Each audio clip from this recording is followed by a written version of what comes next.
नमस्कार साथियों, जीवन मंत्र यूट्यूब चैनल पर आप सबों का हार्दिक स्वागत है। जैसा कि आप लोग जान रहे हैं कि यह प्रारंभिक शिक्षक बहाली बीच मझधार में अटकी हुई है। उसी पर हम आज कुछ महत्वपूर्ण बातों पर चर्चा करेंगे और काफ़ी सार्थक बातों पर हम विस्तार से चर्चा करेंगे। इसीलिए आप पूरा वीडियो अंत तक ज़रूर देखिए और सभी बातों को अमल में ज़रूर लाइएगा। और साथ ही आप अपने विचार को कमेंट बॉक्स में कमेंट ज़रूर कीजिएगा, क्योंकि ये आपके भविष्य का सवाल है। सबसे पहला बात कि बिहार सरकार अब एलपीए में नहीं जाएगी और बिल्कुल नहीं संभावना बन रही है एलपीए में जाने की, क्योंकि जब से एनसीटी का लेटर जारी हुआ है तब से इसके बोल बदल चुके हैं और ये अब एलपीए में जाने की मंशा को त्याग चुकी है। बहाली में एनएस को मौका देने की संभावना अब बिल्कुल बनती दिख रही है, परंतु सवाल यह उठता है कि बहाली में कहां तक और किसे मौका मिलेगा।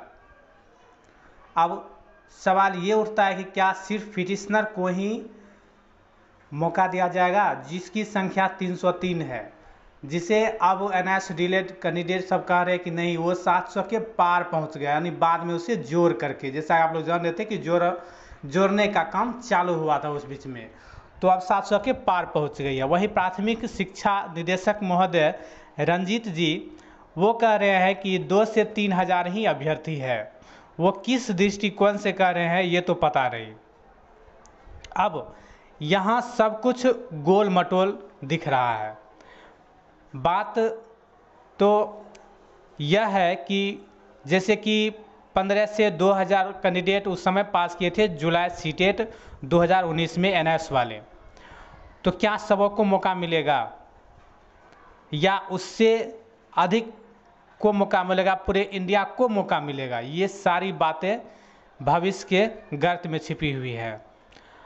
और वहीं कह रहे हैं रंजीत महोदय कि आवेदन जल्द लेकर के चुनाव से पहले हम बहाली को पूर्ण कर लेंगे, जल्द बहाली को खोलेंगे और जल्द बहाली पूर्ण कर देंगे। तो पूर्ण कैसे जल्द होता है ये हम देख चुके हैं। जल्द जल्द करते करते नवंबर से मई बीत रहा है, ये हम बखूबी जानते हैं कैसे जल्दी बहाली होती है। वहीं रेगुलर कैंडिडेट का साफ कहना है और जायज़ कहना है कि सिर्फ पिटिशनर को ही मौका दीजिए, जैसा कि पटना हाई कोर्ट का ऑर्डर है। पटना हाई कोर्ट के ऑर्डर को यदि आप मान रहे हैं तो सिर्फ उसे ही मौका दीजिए और उसके बातों को आप लीजिए, यानी पिटिशनर को ही आप सिर्फ मौका दीजिए इस बहाली में, नहीं तो हम सड़क पर उतरने के लिए बाध्य हो जाएंगे। ये साफ तौर पर रेगुलर कैंडिडेट का कहना है।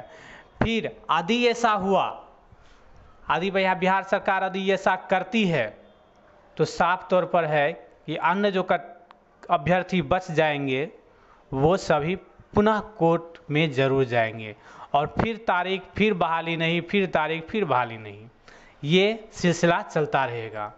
यदि सबों को मौका देती है तो कब तक का मौका देती है ये पता नहीं, क्योंकि ये क्लियर करना पड़ेगा कि हमें, यानी 25 नवंबर जो कि लास्ट डेट था फॉर्म भरने का, वहाँ तक जिसके पास सारा सर्टिफिकेट अवेलेबल होगा, यानी सीटेट या डीएलएड सारा पास होंगे, वही इस बहाली में शामिल हो सकते हैं। ऐसा अगर लिख करके देती है बिहार सरकार तो फिर जो दिसंबर में सीटेट पास किए हैं 19 में, वो सभी केस फाइल करेंगे, यानी पुनः केस, यानी केस पर केस, केस कभी हटने वाला नहीं है। ये जो कहेगा कि मुकदमा हटेगा यानी बहाली पर से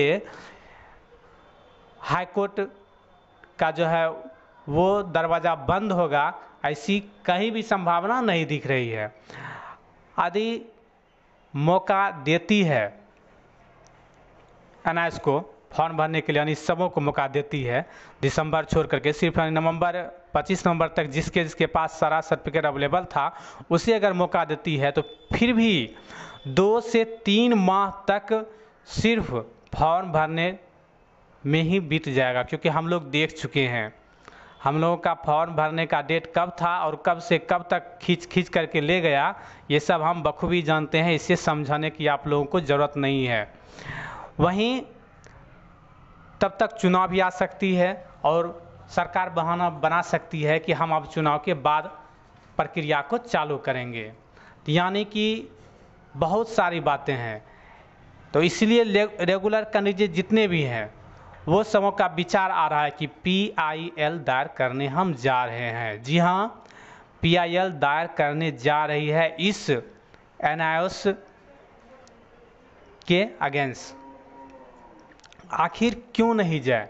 बहाली तो वैसे भी कोर्ट में जाएगी, आप सबको बता ही दिए कैसे कोर्ट में बहाली जाने वाली है, और 3 से 4 माह तक तो ऐसे ही टल जाएगी। तब तक क्यों ना PIL दायर करके बहस को चलाया जाए। और बहुत सारे मैटर है जिस पर NIOS को हटाया भी जा सकता है। उसे अभी 2 वर्ष का NCT ने माना, अभी माना है, फिर पिछली बहाली में क्यों शामिल करें? रिक्ति 2012 की, बिहार टेट 2017 में हुआ, आवेदन 2019 में लिया और 2020 में इसे NCT ने इस डिग्री को वैलिड माना है। तो फिर यह पुराना बहाली में कैसे? बहुत सारे सवाल है।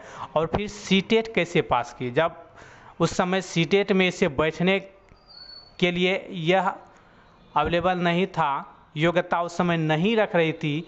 NCT ने खुद मानी थी कि यह 18 वर्षीय कोर्स है, इसे हम 2 वर्ष नहीं मान सकते हैं। ये सिर्फ उसके लिए है जो जहाँ भी है वो टीचर है, जहाँ भी है वहीं पर आप पूर्ण ट्रेंड होकर के आप रहिए, यानी ट्रेंड होकर आप रहिए वहीं पर। फ्रेश बहाली में उस समय आने की इसको इजाज़त नहीं थी। फिर अब जब पटना हाई कोर्ट ने डिसीजन इसके पक्ष में दिया तो NCT उसके बाद झुक गई और उसके सर्टिफिकेट को वैलिड मान ली। तो वैलिड जब से हुआ है तब से उसे आप शामिल कीजिए, अगले वैकेंसी में आप शामिल कर सकते हैं, कोई दिक्कत नहीं। या तो उससे आप पहले पूर्ण रूप से बहाली में लेने के लायक बनाइए। बहुत सारी बातें हैं जो कि कोर्ट में चलेगी और बहुत अच्छी तरीके से चलेगी, और वहाँ पर बहुत सारी बातें पर विचार विमर्श किया जाएगा और फिर जा कर के हो सकता है कि कोर्ट अपना फैसला भी बदल दे। PIL दायर करने के बाद बहुत सारी बातें होगी, क्योंकि वहाँ पर पटना हाई कोर्ट में अब तो मुझे हाई कोर्ट पर विश्वास ही नहीं हो रहा है। कब सच को झूठ बनाया जाता है और झूठ को सच बनाया जाता है, ये तो अब क्या कहा जाए, इसके बारे में आप लोग सब जान रहे हैं। खैर जो भी हो, बहुत सारी अब बातें होगी, तो आप लोग इस बारे में कमेंट जरूर करें, क्या PIL दायर करना सही होगा? आप लोग इस बारे में कमेंट जरूर करें और आगे भी आप लोग को अपडेट करते रहेंगे शिक्षक बहाली के संबंध में। तो बने रहें आप लोग जीवन मंत्र YouTube चैनल पर। धन्यवाद, आपका दिन शुभ हो।